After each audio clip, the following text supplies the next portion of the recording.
You can be deeply in love with someone and still not be aligned with them. And if your faith, values, and calling don't line up, love won't be enough to hold you together. Welcome to Love Journey, the podcast where we prepare for love God's way. I'm Alana, your love life coach, here to help you heal, grow, and build the love that lasts. This is your place for real talk, biblical truth, and heart-deep transformation for the love God has for you. A love that is right. One that is rooted in God, honesty, and trust. Welcome to Love Journey. Hey, my sister, welcome back to the Love Journey podcast. This is episode 6, and today we're unpacking the 5th letter in the Prepare for Love series, A, alignment of faith, values, and calling. This step is so important because love, while beautiful, isn't enough to sustain a marriage. And if your faith, your values, and your calling don't align with the person you're with, you'll eventually feel friction that love alone can't fix.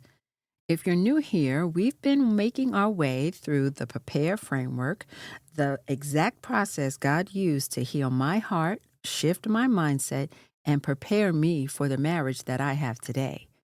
Each letter of the Prepare framework focuses on an area of personal readiness that really changes the way you approach dating and relationships. And this one, alignment, is going to fix your picker and bring you clarity when dating. Because when your faith, values, and calling align with your partners, you don't just have love, you have direction and purpose. So why is alignment so important? Why does it really matter? Well, let's start where we should always start, Scripture. 2 Corinthians 6:14 says, "Do not be yoked together with unbelievers. For what do righteousness and wickedness have in common? Or what fellowship can light have with darkness?" In this scripture, Paul is speaking to the Corinthians, and he is using an agricultural picture they would have definitely understood.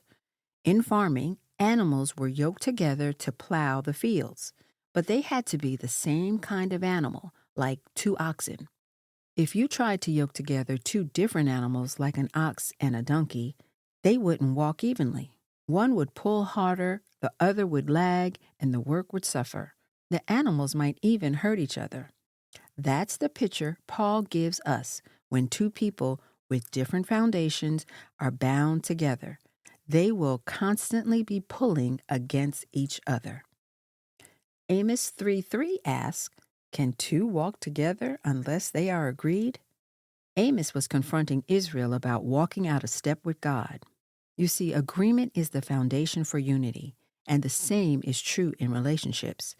If you and your partner don't agree on the fundamentals, you might be walking together physically, but you won't be walking in unity spiritually.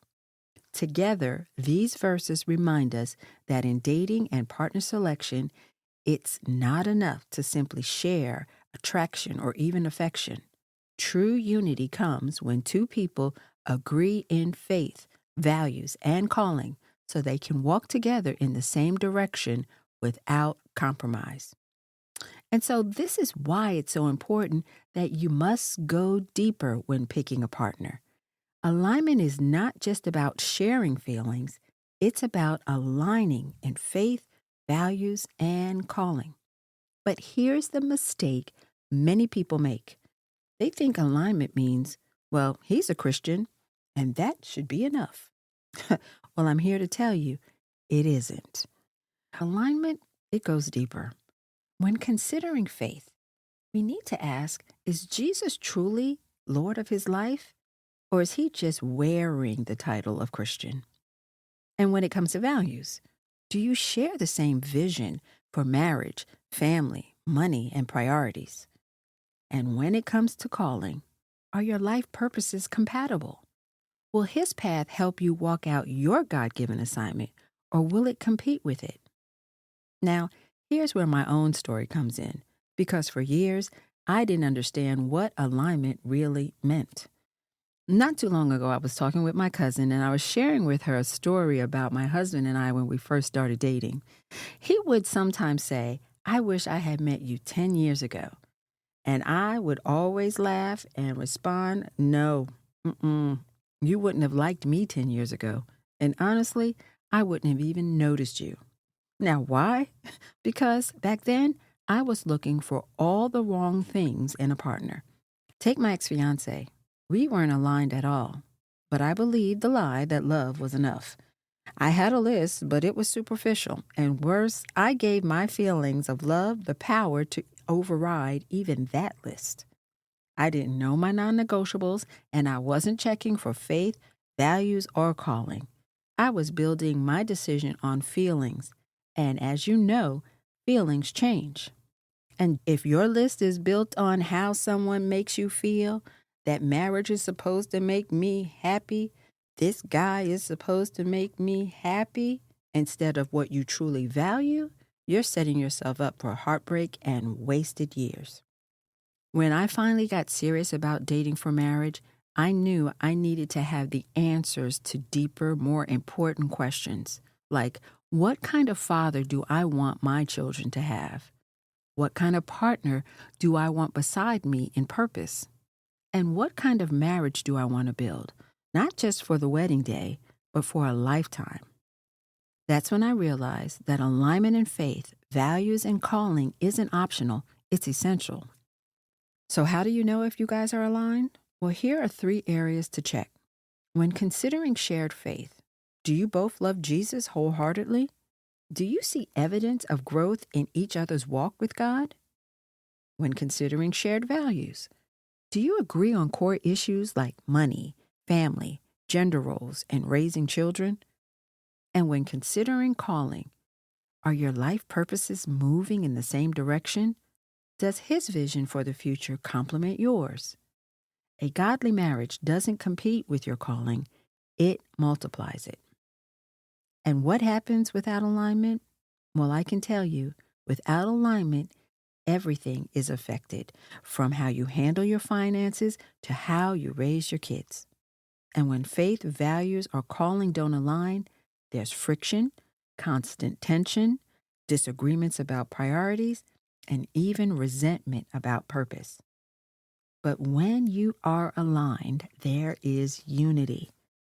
You may face challenges, but you'll face them together. You'll be moving towards the same ultimate goal, the goal of glorifying God through your marriage. In our next episode, we're going to talk about resolving past hurts, because if you don't let God heal your wounds, they'll follow you into your next relationship. But before we go, here's your checkpoint challenge for the week. Ask yourself and ask God, would the person I'm dating or considering, would he help me walk more closely with Christ? Would he honor my values and help me pursue my calling? Or would they pull me away from it? Write down your thoughts. If you're unsure, bring it to a trusted mentor or spiritual friend. Well, my sister, thank you so much for joining me today. And thank you guys for your reviews and for sharing the podcast. Other sisters are finding us and our community is growing. So keep sharing and keep listening.